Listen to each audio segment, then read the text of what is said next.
पिछले 2 हफ्तों के अंदर पाकिस्तान पीपल्स पार्टी और PMLN बहुत से ऐसे बयानात आए हैं जिससे लगता यह है कि ये दोनों इत्तेहादी जो हैं आमने सामने हैं। गो के पाकिस्तान पीपल्स पार्टी ने वजारतें नहीं ली हुई मरकज़ में, लेकिन वो हर चीज़ में हिस्सेदार हैं। इवन यहाँ तक डिटेल्स डिस्कस होती हैं कि किसी मिनिस्ट्री में किसी आला ओहदे के ऊपर किस अफसर ने लगना है और उसकी नॉमिनेशन पाकिस्तान पीपल्स पार्टी से आई है या PMLN से आई है। और ये पूरा एक सेटअप है जो एग्जिस्ट करता है और इसी चीज़ को लेकर दोनों जमातें आगे बढ़ रही हैं। लेकिन आमने सामने आने की वजह कोई ख़ास समझ नहीं आई। बाज़ लोगों का ख्याल ये है कि पिंडी वाले जब हाथ उठा लेते हैं तो उस वक्त ऐसा माहौल पैदा हो जाता है, तो वो भी सूरत हाल नज़र नहीं आती। जितने इंटरनेशनल विजिट हो रहे हैं उसके अंदर प्राइम मिनिस्टर और फील्ड मार्शल वो साथ ही साथ नज़र आते हैं। और प्राइम मिनिस्टर ऑफ पाकिस्तान तो जो भी पाकिस्तान में आर्मी चीफ़ हो उसकी इतनी तारीफ़ें करते हैं, मौजूदा आर्मी चीफ़ के साथ कम अज़ कम उनके साथ कोई मसाइल पैदा नहीं हो सकते। शहबाज साहब का एटलीस्ट ये स्टाइल नहीं है। बड़े मियाँ साहब होते तो हो सकता है कि वो जल्दी टकमक शुरू हो जाती, लेकिन शहबाज साहब के होते हुए वो स्टेज नहीं आने वाली। रीज़न्स क्या हैं, क्यों मसाइल पैदा हो रहे हैं, क्यों बयानबाजी और गोलाबारी क्यों हो रही है, ये अभी तक हम सारे लोग सिर्फ क्या सराई कर सकते हैं। असल वजूहात तक पहुँचना काफ़ी मुश्किल है। मरियम नवाज़ का आज का और पाकिस्तान पीपल्स पार्टी की तरफ से उसका जवाब, रोज़ाना बयान आते हैं, एक छोटा सा हमने पीस रखा है, आपको दिखाते हैं, फिर सवाल जवाब शुरू करते हैं। दिखाई मरियम नवाज शरीफ पंजाब की बात नहीं करेगी तो कौन आके पंजाब की बात करेगा। एक खातून ने न सिर्फ जुर्म की सफाई कर दी पंजाब से, बल्कि उनके दिमागों की भी सफाई कर रही है जो पंजाब की तरक्की से जलते हैं। मरियम नवाज शरीफ का दिल करता है कि जैसे आज पंजाब साफ है, खैबर पख्तूनख्वा, बलोचिस्तान, सिंध को भी इतना ही साफ देखना चाहती है। सबको पैसे बहुत मिलते हैं, अपनी अपनी हुकूमतों से सवाल करो। पाकिस्तान पीपल्स पार्टी आपकी गुलाम नहीं है। इत्तेहाद का मतलब गुलामी नहीं है। आज अगर इनमें सांस में सांस आया है तो ये हमारे गले को हाथ डाल रहे हैं। पंजाब हुकूमत को मियां शहबाज शरीफ साहब अपनी कुर्सी पे बैठे बिल्कुल अच्छे नहीं और इसका हम कोई इलाज नहीं कर सकते। आप पंजाब नहीं हैं। ये आपसे पहले भी यहाँ कोई था जिसको एक पेज पर होने का बड़ा गुमान था, वो पेज कब फटा और क्या हुआ उसको पता ही नहीं चला।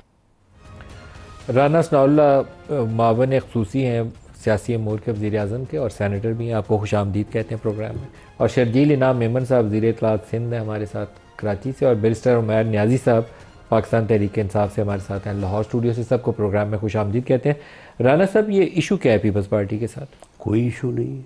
तो ये गोलाबारी क्यों चल रही है? नहीं, गोलाबारी देखें, दोनों पार्टियां जो हैं वो अलहदा दोनों सियासी जमातें हैं और अक्सर मौक़ों के ऊपर एक दूसरे के साथ तवाबन भी किया है, जद्दोजहद में भी और गवर्नेंस में भी।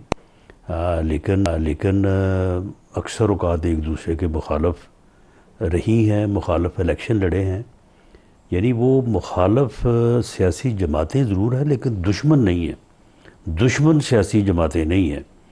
दुश्मनी का जज्बा एक ही जमात दूसरों से रखती है, जबकि हम तो उससे भी ना रखते हैं ना रखना चाहते हैं। तो इसमें जो है वो बिलावल भुट्टो जरदारी साहब ने एक प्रेस कॉन्फ्रेंस की। मैं एक सियासी कारकुन के तौर पे समझता हूँ कि बिल्कुल उन्हें हक हासिल है कि वो आखिर इस मुल्क के एक पॉलिटिकल रहनुमा हैं। उन्हें अपनी बात करने का, जो भी वो बात, वो भले हम उसे गलत समझें, सही समझें, नामुनासिब समझें, लेकिन उन्हें अपनी बात करने का पूरा हक हासिल। उन्होंने अपनी बात की।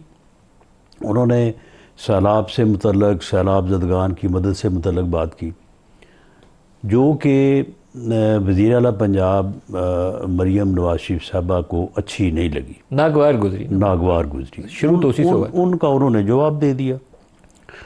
तो मामला ये है कि मरियम नवाज़ आखिर एक लीडर है, एक बात को वो रिप्रेजेंट करती है, चीफ मिनिस्टर है पंजाब की, और पंजाब के मामले पे सबसे पहला हक उसका है कि वो बात करे। लेकिन ये और वो कोई पे उठने वाली यानी वो कोई, तो ये इस तरह की नारेबाजी भी तो वो कोई यानी उस्मान बुज़दार तो नहीं है। तो बहरहाल उसने जवाब दे दिया। अब उसके बाद फिर अब आप देखें कि दोनों पार्टी लीडर्स हैं, बिलावल भुट्टो जरदारी साहब भी पार्टी लीडर हैं, उधर से मरियम नवाज शरीफ साहबा भी पार्टी लीडर हैं। तो फिर नीचे तो फिर कोई चारा नहीं है ना कि फिर बात शुरू, उधर से भी इधर से भी जो है वो बात चल रही है। दूर तलक जाएगी लेकिन नहीं, दूर तलक कोई नहीं जाएगी। बहरहाल ये है कि आखिर सियासी कारकुन जो है, अगर सियासतदान जो है वो बात नहीं करेगा तो फिर और क्या करेगा। और वैसे मैं समझता हूँ कि आपके लिए भी अच्छा हो गया, वरना आपको मोदी को नहीं मिलता था काफ़ी अरसे से। पाकिस्तानी माहौल में कोई ना कोई टॉपिक मिलता ही रहता है, लेकिन ये नया टॉपिक है, ये एक नया टॉपिक है और ये इसमें आपकी दिलचस्पी भी काफ़ी है। वो आप दिलचस्पी बढ़ाने में आप रोल अदा करेंगे? नहीं, जब तक आप चाहेंगे तो ये दिलचस्पी बनी रहेगी। अल्लाह मुझे ये बताएं नदीम साहब कि क्या लॉजिक है कि मैं आज खुदा न खास्ता कोई बंदा आपकी कोई बेइज्जती कर दे किसी भी चैनल की या किसी शख्स की या पूरी कम्युनिटी की, और एक पूरी पार्टी, और उसके साथ आप मैसेज दे रहे हो कि वो सूबा खड़ा है उस शख्स के साथ जिसने ये डेरोगेटरी रिमार्क्स दिए। इसका जवाब आज दिन तक मुझे नहीं मिला। मतलब किस हद तक, मैं कहता हूँ कोई मेच्योर सियासतदान या मेच्योर इंसान भी ये सोच नहीं सकता। या जो राणा साहब से इसका जवाब पूछ लेते हैं ना जी, राणा साहब, आप इसका जवाब देना चाहिए। मुझे नहीं इल्म, ये जिस बंदे की इन्होंने बात एक दिन पहले प्रेस कॉन्फ्रेंस में भी की है, तो मैंने सुना ज़रूर है, लेकिन मैं नहीं उस बंदे को जानता और मुझे ये भी नहीं मालूम कि वो कौन सा उसका अकाउंट है और किस अकाउंट की किसने जो है वो अमदाद या हमायत की है। देखें शर्जील मेमन साहब, ये चीज़ें जो हैं ये इनमें देखें मामला ये है कि आप जब सैलाब ज़दगान का ज़िक्र इस अंदाज से करेंगे तो फिर चीफ मिनिस्टर पंजाब जिसने रात दिन मेहनत की है और उसने डिलीवर किया है, उसने उनको अपना मेहमान बनाया है, उनकी खिदमत की है, तो अगर ये चीज़ लाजमी बात है कि उसको नागवार गुजरेगी। और अगर उसमें उसने उसके जवाब में जो बात की है, साथ उसने ये भी तो कहा है ना कि बिलावल भुट्टो जरदारी मेरा भाई है, जरदारी साहब मेरे बुजुर्ग हैं, मैं उनकी इंतहा इज्जत करती हूं। लेकिन अगली लाइन में ये भी तो कहती है ना, उंगली जो उठेगी पंजाब की तरफ उंगली तोड़ दो। उंगली जो उठेगी उसकी बात है ना, जिसको कह रही है समझ आ गई ना। उस उंगली से वो मुराद शर्जील मेमन की उंगली तो नहीं है ना। नहीं, वो बिलावल को जवाब था। कोई ऐसी बात नहीं, ये ऐसी चीज़ों को जो है वो बोलिए। उनसे बैरिस्टर अहमद साहब से भी पूछना है, आप पहले बताएं। मैं गर्ज कर लूँ। राणा साहब मेरे लिए काबिल एहतराम है, कदर मोहतरम है। जब मैंने पहली प्रेस कॉन्फ्रेंस की तो मैंने कहा कि मरीम नवाज साहबा मेरी बहन जैसी है। चंद साहब ने प्रेस कॉन्फ्रेंस की, उन्होंने कहा मेरी बहन जैसी है। कमर जमान कायरा साहब ने प्रेस कॉन्फ्रेंस की, उन्होंने कहा हमारी बहनों जैसी है। आप देखें कि रेस्पेक्ट का लेवल हमने नहीं निकाला। आप सोशल मीडिया पे जो लैंग्वेज, मेरे पास स्क्रीन शॉट्स पड़े हैं, जो लीडरशिप के लिए, ख़वातीन लीडरशिप के लिए जो अल्फाजात का चुनाव किया जा रहा है PMLN के अकाउंट से, मेरे पास वो अपने स्क्रीन शॉट है। हमारे सोशल मीडिया को मैं भी देखता हूँ, तो मुझे लोगों ने भेजा जी इसका तो अब तो ये लोग जज्बाती हो जाते हैं ना। मैंने कहा नहीं, आपने कोई इस तरह का रिएक्शन या जवाब नहीं देना, आपने गाली का जवाब गाली से नहीं देना है। हम ये इस तरह की सियासत नहीं करते। लेकिन दूसरी बात, अब राणा साहब ने कहा कौन है क्या है, ये छोटी बात नहीं राणा साहब। और मैं इसको इसलिए बोल रहा हूँ कि ये एक होता है ना कि बच्चे उन्हें कर लिया, नीचे थर्ड टीयर ने कर दिया। अब मैं नाम भी ले रहा हूँ, अभी मैं नाम ले, रजी दादा साहब हैं जो कि PTV, नाम ना लीजिएगा शर्जील साहब। अब ले गया, अब गया।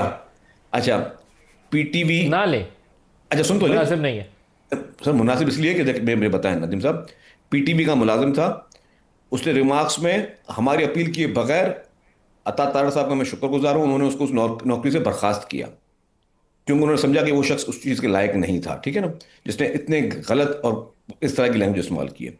उसके बाद PMLN के मिनिस्टरों के, सीनियर मिनिस्टरों के अकाउंट से, PMLN के ऑफिशियल अकाउंट से, और हैशटैग आप चलाते हो कि Punjab stand with that person, मैं फिर नाम अवॉइड करूं, Punjab stand with this person. फिर उसके बाद चीफ मिनिस्टर साहबा तकरीर में उसको कह रही हैं कि जी उसने माफी मांग ली थी, अगर माफी मांग ली थी तो अगर आपने नहीं दी माफी तो अब हम उसके साथ खड़े और हम पूरा सब खड़े, वो हमारा हीरो है। पता नहीं क्या, मतलब आई डोंट अंडरस्टैंड कि यार ये इस तरह की कोई सोच कहीं कोई समझदार सियासतदान कोई भी शख्स कर सकता है।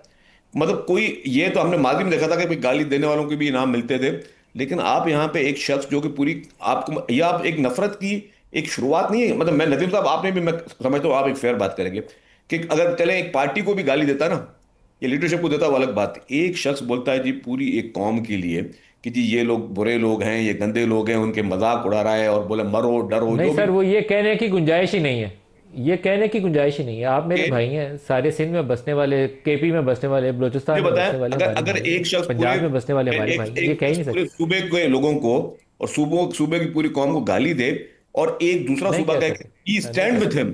नदीम साहब, आप इसको जस्टिफाई कर सकते हैं? नहीं कर सकता जी। मैं तो इस कहने की ऑप्शन, मैं कहता हूँ एग्जिस्ट ही नहीं करती। एक हमारा जिस्म का हिस्सा है, पंजाब बसता है, तो दूसरा हिस्सा यस, उसका पंजाब सर हमारा से भाई, कैसे आप हमारा बात बड़ा नहीं भाई, कर सकते हैं? हमारे सियासी इख्तलाफात हो सकते हैं, खुदा। ना सर, पिछले दिनों बाज़ लोगों ने यह तासुर दिया कि ये असल मसला वो था जो पिछली चंद हफ्ते पहले खबर चली थी कि शायद फील्ड मार्शल जो हैं उनके लिए प्रेसिडेंट हाउस खाली कराया जाएगा। ये ज़राए कर कर के बड़ी खबरें चली थी, और वो पाकिस्तान के अगले सदर बनेंगे।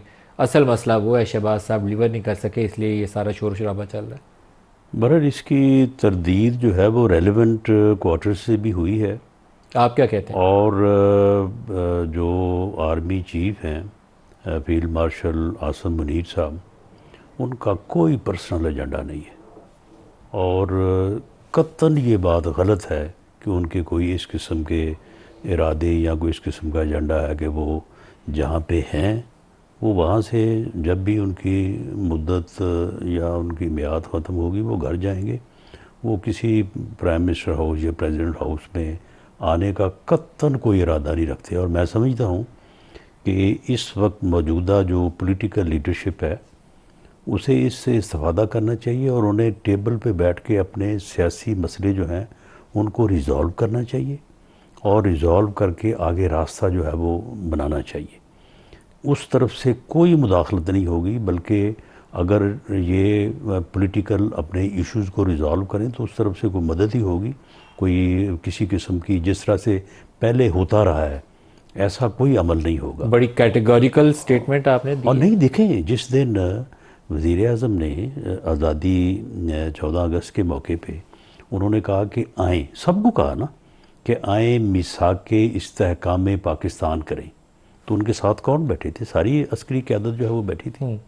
तो इसलिए अब हम खुद ही जो है वो इस किस्म की ख़बरें और अफवाहें उड़ाते रहें और उसके बाद फिर सोशल मीडिया के पीछे भागते रहें, तो फिर उसका तो कोई इलाज नहीं है। नहीं, लेकिन ये तो बड़ी वाज़ेह आप कहते हैं ना उनका सियासी एजेंडा है, ना वो प्रेसिडेंट हाउस और वज़ीर आज़म हाउस में आना चाहते हैं। देखें, एक बंदे की बात से, उसके एक एक लफ्ज़ से जो है ये मालूम हो जाता है कि क्या सोच है, क्या इरादा है। और जिस दिन रिटायर होंगे वो घर जाएंगे। हर मामले के ऊपर उनकी जो अप्रोच है, उनका कतन कोई इस किस्म का जो है वो उनका ज़हन ही नहीं है। शर्जील साहब, आप क्या कहते हैं? क्योंकि आपकी जमात से भी लोगों ने ये कहा कि असल में ये चाचा भतीजी की लड़ाई है, और भतीजी का नज़र जो है वो प्राइम मिनिस्टर हाउस के ऊपर है, और प्राइम मिनिस्टर साहब वल्नरेबल है। आप बताइए।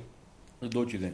पहले तो इससे पहले एक बात कि बैरिस्टर उमर साहब ने कि जी अभी कश्मीर वाला इशू हुआ था उसमें पीपल्स पार्टी की लीडरशिप गई थी। यस, हमारे इख्तलाफ भी सही हों और अगर हम कोलिशन के हैं या नहीं है सब अलग बात है, लेकिन अगर कोई ऐसा इशू जो हमारे मुल्क में कहीं पे हमारे जाने से कहीं फ़ायदा हो सकता है तो हम ये नहीं देखेंगे कि हमारा डेलीगेशन कौन सा डेलीगेशन जा रहा है। मैं समझता हूँ कि पीटीआई को भी जाना चाहिए था, सबको जाना चाहिए ऐसे मौके पे, क्योंकि ये वो पॉलिटिक्स की मौका नहीं था, वो आपको अपने मुल्क की एक संगीन चीज़ थी जिसमें आपको हमें पार्टिसिपेट करना चाहिए।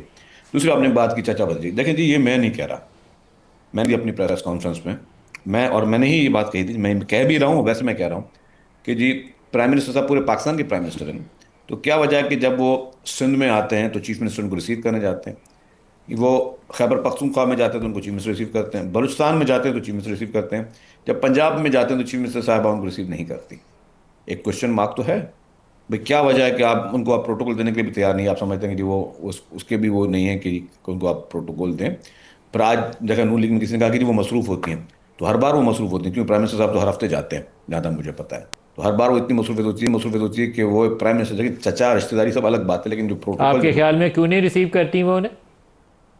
देखिए जी, और ये भी हमें भी ये पता है कि ये अगर यही नंबर्स अगर पंजाब में होते तो रवैये कुछ और होते, क्योंकि वो चार मतलब एक चीज़ है कि आपको नदीम साहब आपको चीज़ें कुछ मुझसे ज़्यादा पता होनी चाहिए। और कल परसों मैंने देखा था कि एक और शो पे जो है एक बड़े मारूफ एंकर ने भी यही बात कही थी कि जी जो जो आपके सोशल मीडिया के अकाउंट्स जो PMLN के चल रहे हैं वो प्राइम मिनिस्टर साहब के भी खिलाफ बात कर रहे हैं। और अभी मैं बता रहा हूँ कि जिस शख्स को अता तारड़ साहब जो कि फेडरल मिनिस्टर हैं PMLN के, जिन्होंने PTV से एक शख्स को एक गलत हरकत पे निकाला, ये छोटी सी मिसाल देखिए ना, एक गलत हरकत पे निकाला, और जो कि मैं अप्रिशिएट करता हूँ।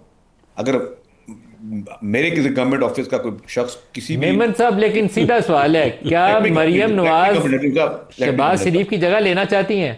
नहीं, मैं ये चचा नहीं को कह रहा। हटा के खुद वजीर आजम बनना चाहती हैं? सीधा जवाब चाहता हूँ आपसे। देखिए जी, मुझे नहीं पता कि हाँ या ना?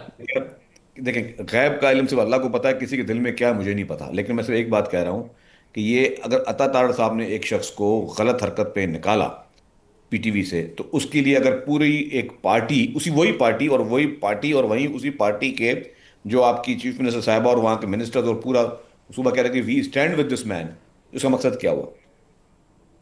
मुझे मजीद कुछ कहने की जरूरत है इसमें आगे? तो इस तरह के नुक्ता बहुत नजर का इख्तलाफ भी तो हो सकता है, लेकिन आपके तो पहले ख्याल ये था ना कि वो प्राइम मिनिस्टर की जगह लेना चाहती है। मैं तो उस पर जवाब चाहता हूँ आपसे, नहीं, तो मैं क्या वो प्राइम मिनिस्टर बनना चाहती हैं, उनकी जगह लेना जरूरी चाहती नहीं है है, शहबाज साहब जरूरी की? नहीं कि वो अपने लिए जगह चाह रही हो, जरूरी नहीं किसी और की भी जगह चाह सकती हैं वो। और कौन? तो आप खुद कैलकुलेशन करें, और भी एमएनए हैं। हो अच्छा, सकता है ये कि तो बड़े मियां बस साहब फिर की जगह चाह वो रहे आप छक्का बस मार रहे हैं, ये छक्का मार रहे हैं शरीफ यही साहब। कुछ है। यही कुछ जो है ये हो चल रहा सकता है। है और बड़े मियां आपके साहब के लिए लिए कर जो रही है हो ना, जी। वो जिस तरह से पहेली होती है ना, पहेलियाँ नहीं, होती है पहले ना, नहीं है राणा वो साहब, मैं आपके पहले लिए है कि मैं आप थोड़ा और वादे कह इनको देता हूँ। बूझे। मैं थोड़ा और वादे कहता हूँ राणा साहब, हो सकता है कि चाह रही हूँ कि मियां नवाज शरीफ साहब वापस प्राइम मिनिस्टर बन जाए। मियां नवाज शरीफ की सेहत इस काबिल नहीं है कि वो तो दोबारा वज़ीर आज़म बने। मियाँ नवाज शरीफ साहब अगर प्राइम मिनिस्टर बनना चाहें या उनका इरादा हो, तो उन्हें किसी की सिफारिश की ज़रूरत नहीं है। मियाँ शहबाज शरीफ साहब जो है वो प्राइम मिनिस्टरी जो है वो उनके कदमों में जाके रख देंगे। दोबारा बैरिस्टर उमैर साहब की तरफ चलते हैं। बैरिस्टर उमैर साहब, मेरी समझ में कोई बात अभी तक आई नहीं है कि वो कोई, राणा साहब ने तो वो जो फील्ड मार्शल साहब वाली कहानी है ना, वो तो उन्होंने कम्प्लीटली उसको रूल आउट ही कर दिया। वो कहते हैं वो उनकी तो वज़ारत उज़्मा या सदारत के ऊपर नज़र है ही नहीं है, वो जिस दिन रिटायर होंगे तो घर जाएंगे। तो ये जो लड़ाई है, ये इसका ऑब्जेक्टिव क्या है, क्या हासिल क्या होगा किसी को?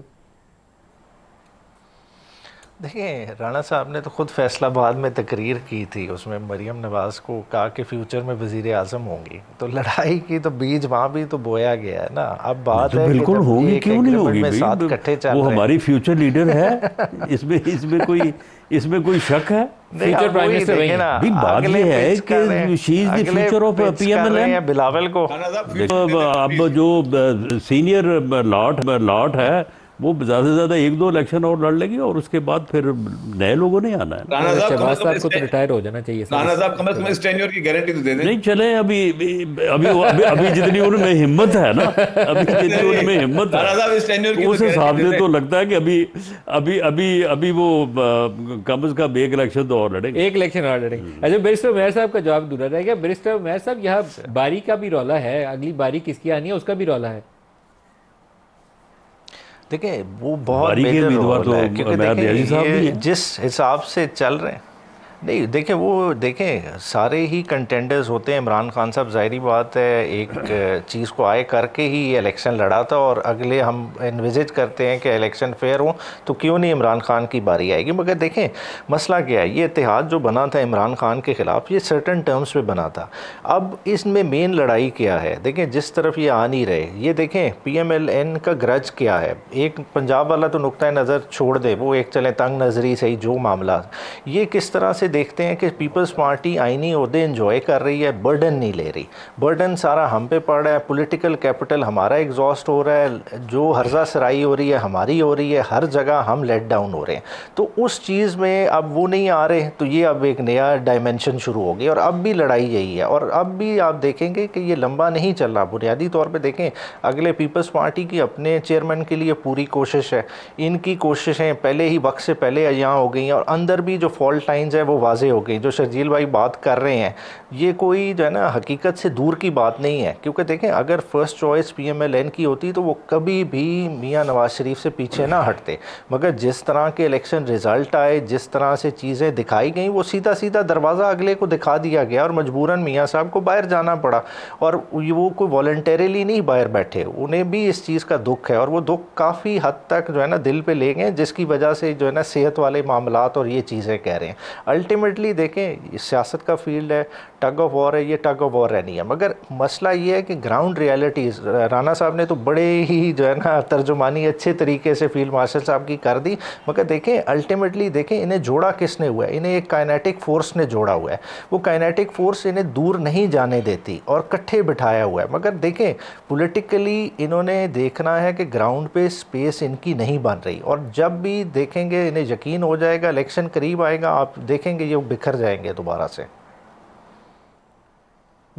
राना साहब, दो बातें आपसे मैं तो उमैर नियाज़ी साहब से कहूँगा कि अल्लाह ताला आपको सलामत रखे, तो हम इकट्ठे ही रहेंगे। आप किसी और फोर्स की तरफ ध्यान देने की ज़रूरत नहीं है। लेकिन उन्होंने कहा कि नवाज शरीफ साहब जो हैं वो अपने रजामंदी से बाहर नहीं बैठे हुए, मजबूरी में बैठे हुए, उनको दरवाज़ा दिखाया गया बाहर का। मियाँ नवाज शरीफ जो है उनका पहले से, देखें ना, पार्टी में डिस्कशंस होती हैं कि मेजॉरिटी के बगैर कोलिशन गवर्नमेंट को उन्होंने लीड नहीं करना था। ये उनका फैसला इलेक्शन से पहले था कि मैं कोलिशन गवर्नमेंट को लीड नहीं करूंगा। और वैसे भी कोलिशन गवर्नमेंट को लीड करने का टेम्परामेंट जो मियाँ शहबाज शरीफ का है वो किसी और का नहीं हो सकता। सर, शहबाज शरीफ साहब जितनी तारीफ़ें करते हैं ना सबकी, वो सिर्फ शहबाज साहब ही कर सकते हैं और कोई नहीं कर सकता। राना साहब, ये फार्मूला जो है, नहीं, खैर तारीफ़ें जो है वो बिला जवाज़ नहीं करते। आप देखें कि उन्होंने सबसे पहले वो यानी किसी भी मुल्क के वो लीडर हैं जिन्होंने ट्रंप के मतलब जो है वो बात की थी। अब देखें सारी दुनिया में बात हो रही है। सर, ट्रंप की भी जितनी तारीफें वो कर रहे हैं, ट्रंप भी परेशान होता है। उन्होंने तो कहा था कि अच्छा, मेरे में ये भी खूबी है। नोबल अपना जो पीस अवार्ड है वो दें उसको। सर, आप देखिए आधी दुनिया कह रही है कि दें। सर, आपने उसको ऐसी ट्रक की बत्ती के पीछे लगा दिया है वो खुद भी बेचारा परेशान है। सर, एक बात बता दें पहले, BISP के ऊपर शर्जील साहब का एक नुक्ता नज़र है इनकी जमात का, आपका नुक्ता नज़र उससे बिल्कुल उलट है। आप BISP के हक में नहीं है, तो क्या भी आप में तब्दीली आई? देखिए, मैंने पहले अर्ज़ किया है कि हम मुखालफ सियासी जमातें हैं और इश्यूज़ के ऊपर हम एक दूसरे का साथ भी देते हैं, इश्यूज़ के ऊपर एक दूसरे से इख्तलाफ भी करते हैं, लेकिन हम दुश्मन नहीं है एक दूसरे के, और दुश्मन सियासी जमातों को नहीं होना चाहिए। तो मामला ये है कि जितनी भी बातें की हैं अपना शर्जील मेमन साहब ने, मुझे उनसे बिल्कुल इख्तलाफ है। मैं वैसे नहीं समझता जैसे वो समझते हैं, और जो BISP है उसके मतलब ठीक है। मैं जो उनका ये कहना है ना कि जी इसलिए मुखालफ हैं, इनके एक दो लोगों ने ये भी कहा कि जी वो इसलिए मुखालफ हैं कि बेनज़ीर भुट्टो का नाम है। नहीं, ऐसा नहीं, बिल्कुल नहीं है। बेनज़ीर भुट्टो एक ग्रेट लीडर थी और उसे शहीद किया गया, और उसका एहतराम पूरी कौम को होना चाहिए। हमें जितना पीपल्स पार्टी का उतना ही है। लेकिन वो प्रोग्राम जिस तरह से, मुझे नहीं पता सिंध में वो कैसे चल रहा है,